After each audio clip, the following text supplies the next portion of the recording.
Good morning and welcome to SDGIC groups. आज हम पढ़ेंगे केमिस्ट्री। कल हमने पढ़ा था केमिकल रिएक्शन के बारे में, यानी कि रासायनिक समीकरण के बारे में। आज हम उसी के आगे कंटिन्यू करते हैं और ये सीखेंगे आज के चैप्टर में कि रासायनिक समीकरण कैसे बनाए जाते हैं। रासायनिक समीकरण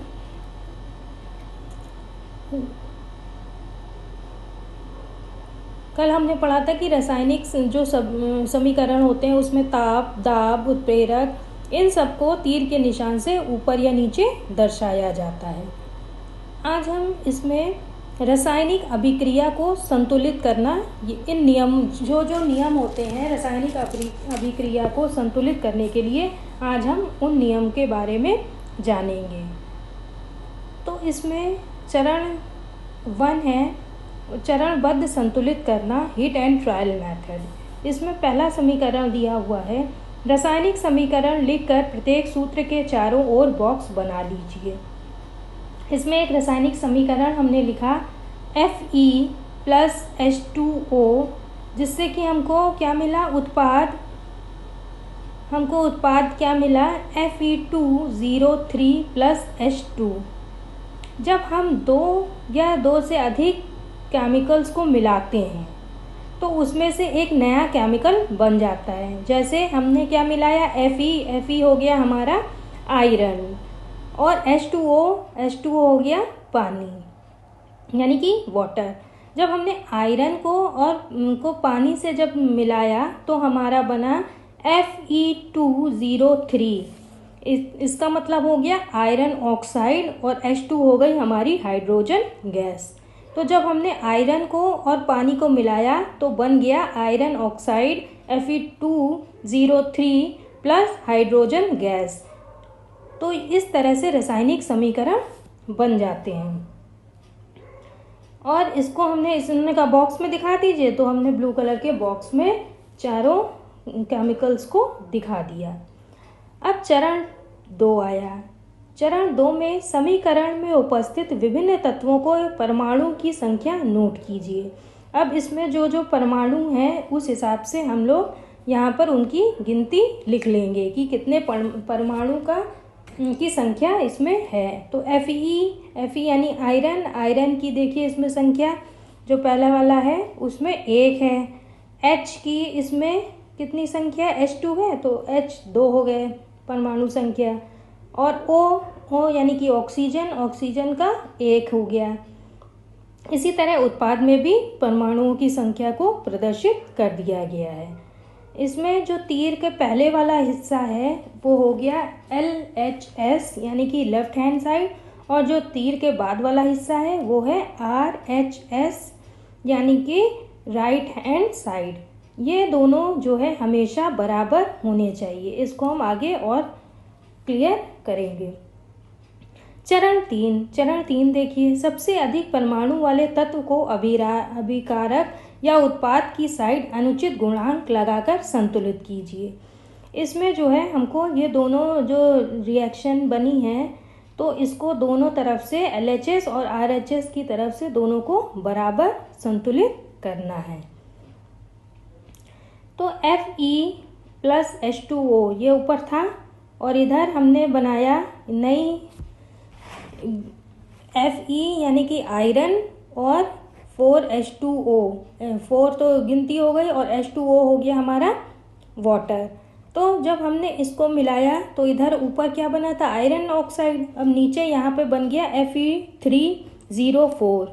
Fe3O4 होता है फेरिक ऑक्साइड। जब हम इन दोनों केमिकल को मिलाते हैं और गैस को मिलाते हैं, मतलब आयरन को और पानी को मिलाते हैं, तो हमारा यह भी बन सकता है ferric oxide Fe3O4 plus H2 हो गया हमारी हाइड्रोजन गैस। अब इसमें चरण 4 दिया हुआ है। सभी तत्वों के परमाणुओं को चरण 3 की भांति संतुलित कीजिए। अब जैसे हमने ऊपर संतुलित किया था वैसे ही नीचे करेंगे संतुलित। तो इसमें Fe दिया हुआ है प्लस H2O 4H2O। तो इधर जो है हमारा बन गया Fe304 यानी कि फेरिक ऑक्साइड।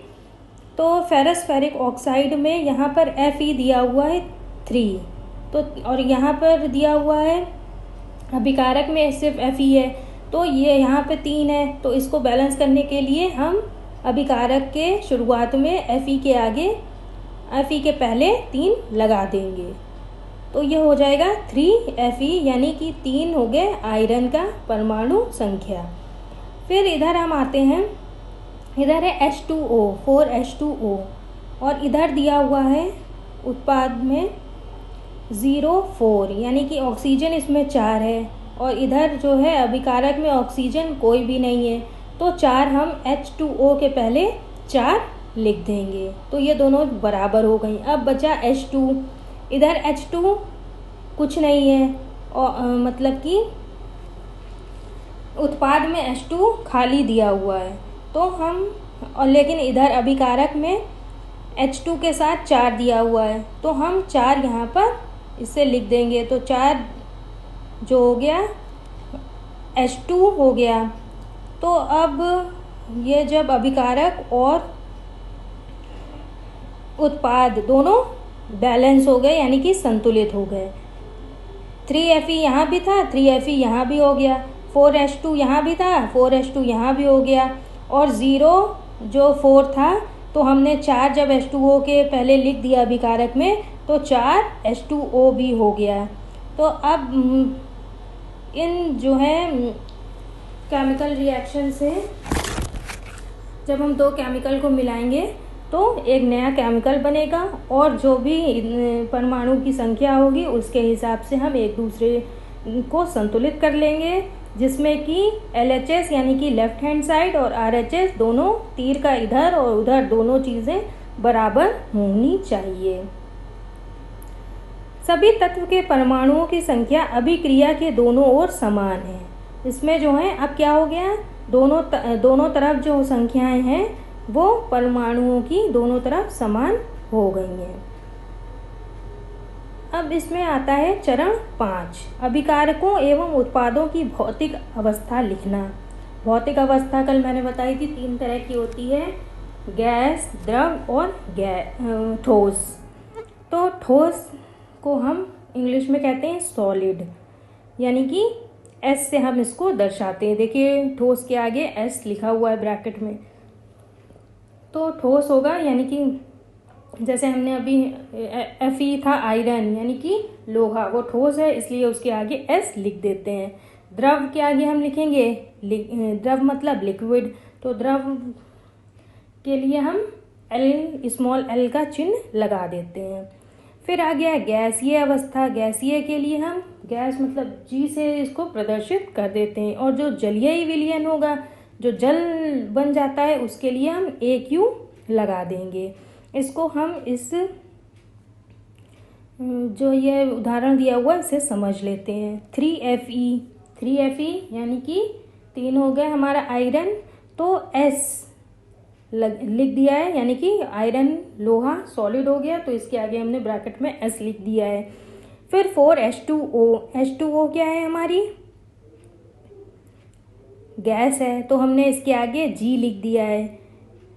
फिर आया हमारा Fe2O4, इसमें हम कुछ नहीं लिखेंगे, प्लस 4H2G, H2 हमारी हाइड्रोजन गैस हो गई इसलिए इसको हम ब्रैकेट में G लिख देंगे।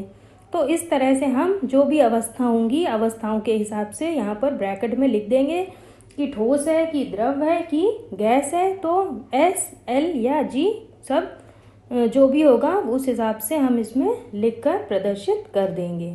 चरण 6, कुछ आवश्यक परिस्थितियां जैसे ताप, दाब या उत्प्रेरक आदि को भी तीर से ऊपर या नीचे लिख देते हैं। अगर ताप होगी, ताप दिया जाएगा तो T लिख देंगे जैसे टेम्परेचर से, दाब आया प्रेशर तो P लिख देंगे। इसी तरह हम तीर से इसको ऊपर नीचे लिखकर परिस्थितियों के हिसाब से लिख देंगे, जिसमें कि ये पता चल जाएगा कि किस हिसाब से हमारी जो केमिकल थे उसको हमने नए केमिकल बनाने के लिए कौन सी प्रक्रिया का प्रयोग किया है, ताप का किया है कि दाब का किया है कि उत्प्रेरक का किया है, उस हिसाब से हम उसमें लिखकर प्रदर्शित कर देंगे। अब इसमें आपको जो भी ना समझ में आया वो कमेंट बॉक्स में आप लिख दीजिएगा, मैं उसको कल एक्सप्लेन कर दूँगी फिर से। अब हम मिलते हैं अपनी नेक्स्ट क्लास में।